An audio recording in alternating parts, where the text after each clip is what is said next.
네, 안녕하세요. BDJ 학원의 고등 영어를 담당하고 있는 류쌤이라고 합니다. 자, 오늘 은평고 지난 1학기 기말고사 분석된 자료를 가지고 앞으로 어떻게 공부를 할지를 한번 같이 고민을 해보도록 할게요.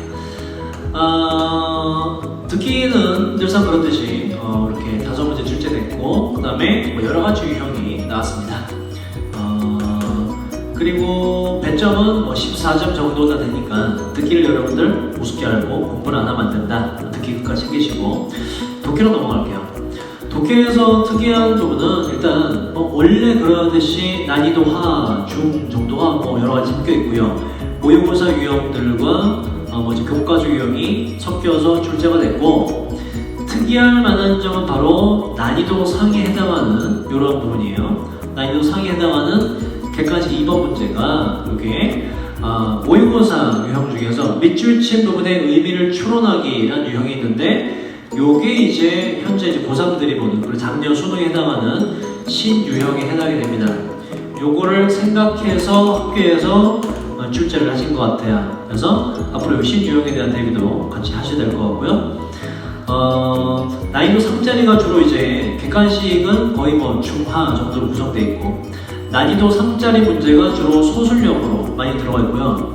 객관식에서는 어법이 거의 안 나왔어요. 어법은 주로 소술형에 이런 식으로 편중되어서 많이 나왔다. 그리고 영작에 해당하는 것도 사실은 이제 어법 문제라고 거의 볼 수가 있죠.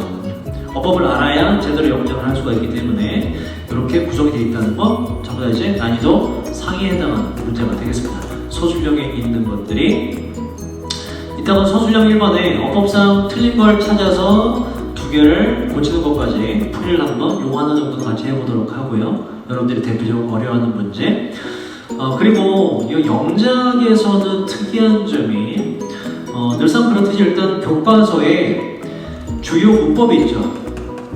이번 경우에는 교과서 단원 중에 하나의 중요 문법이 as if 가정법이 나왔었거든요. as if 가정법. 그 은평문항사 여러분들이 교과서 있죠? 교과서 뒤에 보면 이제 그래머에 대한 정리가 2개 정도 항상 나옵니다. 그 2개가 들어간 문장이 본문에 있죠? 그 문장은 반드시 암기를 꼭 하셔야 돼요. 거의 항상 시험에 출제하는 경우가 많기 때문에 이번에도 마찬가지로 은평고가 늘상 하듯이 교과서 단원 뒤에 있는 중요 문법에 해당하는 문장을 영작으로 냈는데, 특이한 점은 뭐냐면 as if 가정법이 들어가는 문장이 기억나시죠 여러분? 마치 그 우산종에 대한 설명을 하는데 마치 큰 우산이 머리 위에 들려져 있는 것처럼 이런 문장이었는데, 그걸 그대로 낸 게 아니라 한글 문장 자체를 바꿨습니다. 그래서 약간 바꿨죠. sit이란 동사를 집어넣어서 마치 큰 우산에 앉아있는 것처럼 이렇게 바꿨는데, 그게 좀 특이할 만한 점이다. 그래서 우리가 앞으로 챙겨야 될 건 첫 번째는 기본적으로 은평고에서 서술형을 낼 때 교과서 뒤에 있는, 본문 뒤에 있는 주요 문법에 대한 거를 서술형 문장으로 묻기 때문에 주요 문법이 들어간 문장은 반드시 암기를 한다.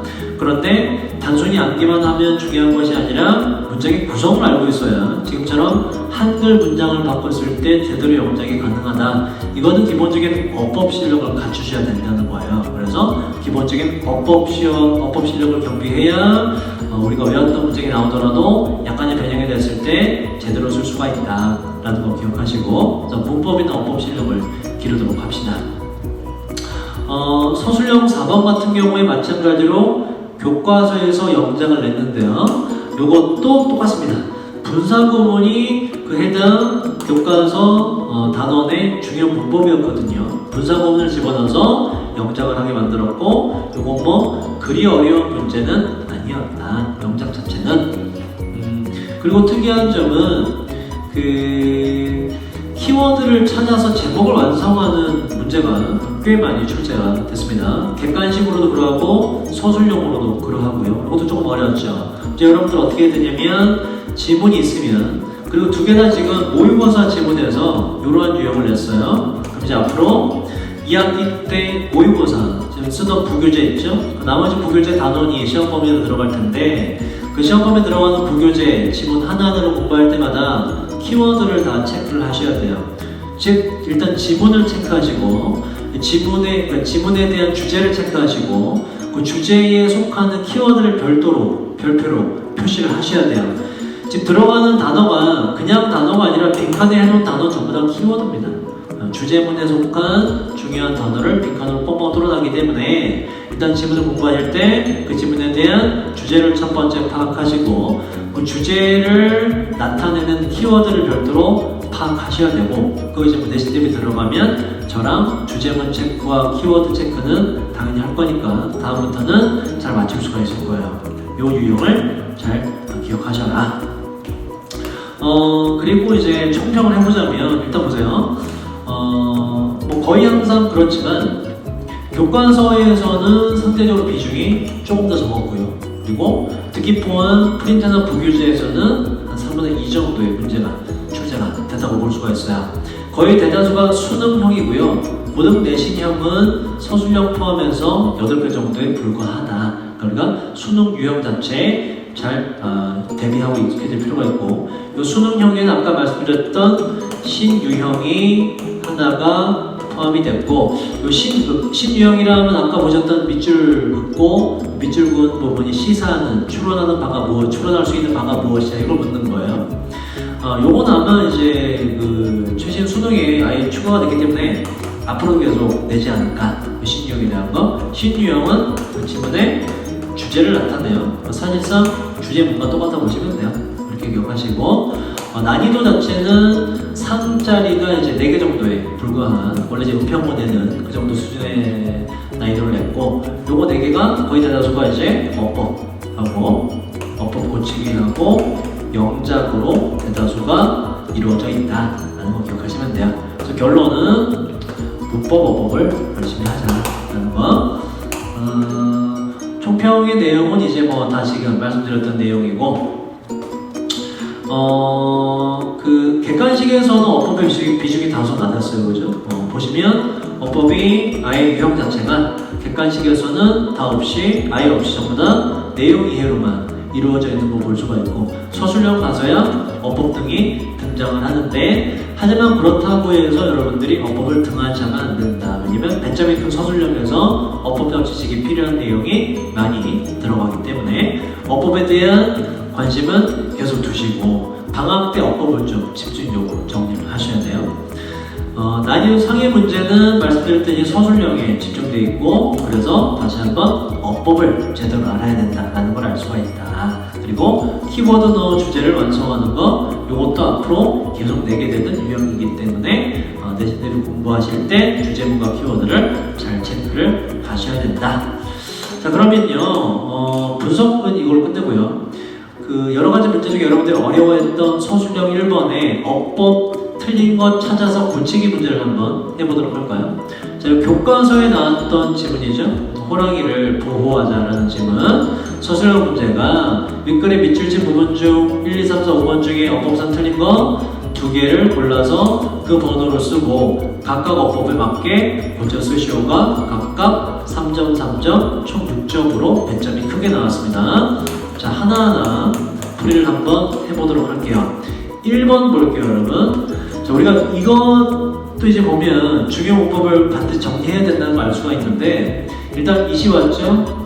It will be very sad. if는 접속사기 때문에 끊어주고 it은 뭐 비인칭 주어 정도로 보시면 되고 암기가 아니라 어법은 항상 논리적 구조로서 설명이 돼야지 풀이가 되는 겁니다. 암기해서 어법 풀 생각 하시면 안 돼요. 자, it will be very sad까지는 괜찮아요. 매우 슬플 거예요 라고 하고 자, if 뒤에 있는 문제 봅시다. if 만약에 there were가 왔다는 게 굉장히 중요하죠. if가 들어간 문장에 동사가 과거 동사네요. 그럼 이건 뭐다? 가정법 과거일 확률이 상당히 높다. 그러니까 이번 챕터 중요 문법인 as if 가정법에 연관된 문법이라는 말이죠. 더 이상 어떤 야생 호랑이가 그래서 없다면이라고 현재로 해석을 하셔야 돼요. 가정법 과거는 해석이 현재로 되는 것이기 때문에 다만 주어진 형태가 과거이기 때문에 이름이 가정법 과거가 될 뿐. 그래서 가정법 과거입니다. 왜냐면 왜 가정법이 되냐면 야생 호랑이가 현재 이 시점에 지구상에 있어요. 그죠? 있긴 있죠. 그죠? 여기서 없다면이라고 말하는 건 현재 사실을 반대로 말하는 거기 때문에 가정법으로 분류를 해야 되고, 가정법으로 봤을 때 동사가 과거이기 때문에 가정법 과거에 해당이 되고, 따라서 if가 아닌 문장도 조동사 will이 아니라 과거 동사와의 시제 일치를 위해서 바로 would라고 바꿔줘야 된다. 그래서 가정법 과거가 완성이 된다. 매우 슬플 겁니다. 만약에 야생 호랑이가 없다면 말이죠.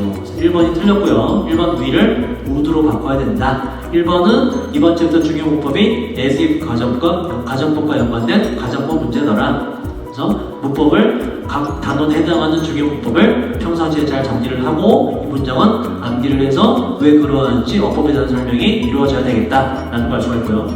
자, 2번은 protecting에 밑줄가 있어요. protect 동사원형으로 무엇을 보호하다고 문장 다 읽어볼 필요도 없죠. 예외 사항이 없는 문법 중에 하나죠. 전치사 뒤에는 원래 명사절이다. 근데 동사가 부득이하게 올 때가 있다. 원래 명사절이므로 동사를 뭐로 바꿔야 된다? 명사로 바꿔야 된다. 동사를 명사로 바꿀 것이 뭐다? 바로 동명사다. 그래서 전치사 뒤에 동명사 protecting이 왔고, 뒤에 protect의 목적어인 인간도 있기 때문에 을룰이란 목적어가 있기 때문에 전치사 뒤에 동명사, 뒤에 목적어까지 받을 수 있는 동사로 분류하는 동명사가 틀릴 리가 없다. 오답은요, protect가 되면 어법상 틀린 게 되는 거예요. 전치사 때문에 동명사가 돼야 된다. 자, 3번 볼게요. 3번이 중요한 문법인데, 자, exist가 뜻이 뭐죠? exist만 따졌을 때에는 존재하다라는 동사고, 자, pp가 왔어요. 그죠? at the top, 전치사 명사는 항상 묶어서 수식이고요. 먹이사슬의 꼭대기에 existed가 왔고, 존재하다라는 동사가 pp가 됐고, pp, 주어, maintain, 유지하다 동사이기 때문에 분사구문임을 알 수가 있죠. 그러면 분사구문은 항상 하는 거냐 되는 거냐 물어보는데, pp나 ing가 맞냐 틀리냐를 물어볼 때 가장 확실히 체크할 수 있는 방법은 원래 문장으로 살려주면 된다. 분사구문으로 이루어지기 전의 문장으로 한번 바꿔보도록 할게요. 그러면 접속사 만만한 거 as 써주고, 그 다음에 주어가 없는 이유는 뒷문장의 주어와 일치하기 때문에 they를 주어로 써줍시다. 자, they는 아마도 앞에 있는 호랑이들을 받으면 되겠죠. as they, 호랑이들이 as they, 그 다음에 보세요. pp가 남아있다는 것은 요 앞에 원래 뭐가 있는데 생략됐다? 분사구문의 동사 ing, being일 경우에 생략이 가능하다. being이 원래 있었어요. 우리가 분사구문을 원래 주어 동사로 바꿔줄 거니까 ing 떼버리고 they, 지금 시제가 현재죠? they are가 되겠네요. they are, as they are. 그 다음에 자, pp가 그대로 그죠? existed가 오고 뒤에 똑같습니다. at the top of the food chain. 이러한 문장이 구성됩니다. 이게 맞는지 틀린지 보시면 돼요. 다시 말해서 pp에 대한 근거가 있는지 보시면 돼요. 자, 호랑이들이 하고 as는 뭐 여러 가지 다양한 해석을 하시면 되고, 여기서 걸린다는 걸 우리가 알 수 있어야 되죠. 왜? exist가 뜻이 뭐다? 아까 말했듯이 존재하다는 동사예요. 존재하다는 동사는 뒤에 목적어 을룰이 올 수가 있다 없다? 을룰이 올 수가 없는 동사다. 우리가 이제 자동사라고 분류하는 자동사란 명칭은 중요한 게 아니고, exist의 해석을 봤더니 을룰이란 목적어가 올 수가 없더라. 따라서 얘는 목적어가 없는 동사이기 때문에 애초에 BPP 스토트가 불가능한 놈이더라.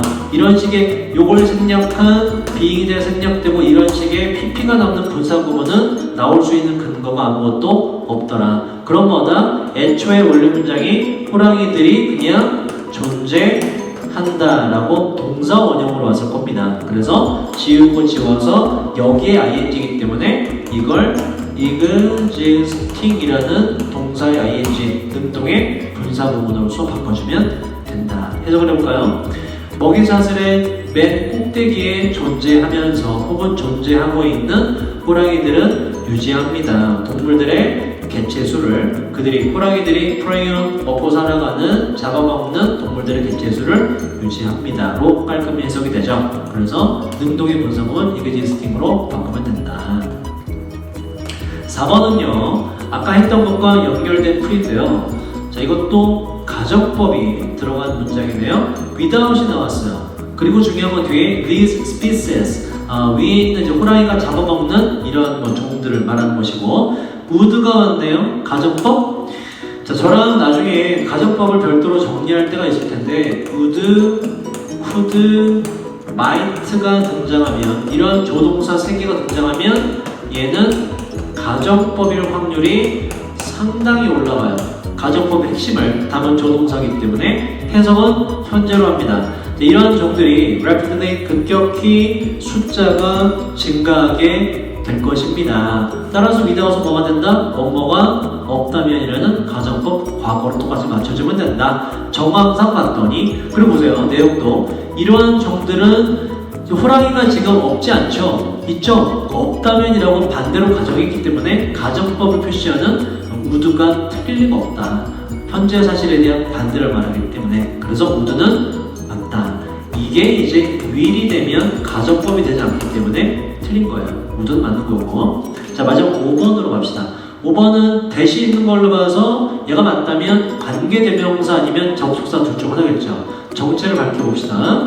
자, as 뒤부터 보면 되겠죠? 뭐 확실히 하기 위해서, 해석을 위해서 여기서부터 볼까요? 자, 인간도 no exception, 예외가 아닙니다. as 뭐 적당한 걸 해주세요. 왜냐하면 우리가 rely on 의존하기 때문인데, 자연에 의존하기 때문에 그래요. 전체나 명사 항상 묶어주시고, 모든 것을 위해서 자연에 의존하기 때문에 인간도 예외는 아닙니다 라고 해서 문장이 끝났죠. that 뒤에 있는 문장을 봅시다. that의 근거를 찾아봅시다. 우리는 필요로 합니다. we need to를 연결하면 우리는 생존해야만 한다 라고 보기에는 해석이 좀 이상하죠. 그래서 이렇게 끊지 말고 우리가 더 적절한 우리는 필요로 해요. 생존하기 위해서로 투부정사를 별도로 묶어주시고, 그럼 뭘 필요로 하는지 목적어가 없네요. 얘는 목적어 없고 앞에 있는 선행사 everything을 꾸미는 관계대명사 대수로 제대로 쓰였다. 우리가 생존하기 위해서 필요로 하는 모든 것을 위해 우리는 자연에 의존하기 때문에 인간도 예외는 아닙니다. 그래서 풀이를 맞춰봤어요. 5번도 맞다. 바꿔야 될 건, 이 학생은 지금 요거는 제대로 못 찾네요. 그죠? 요게 what이 아니라, 5번이 틀린 것이 아니라 아까 1번에 무엇을 will 이라는 것을 문장을 가정법 과거로 만들어주기 위해서 would로 바꿔주는 것이 정답이었다. 자, 여기까지 풀이를 하고요.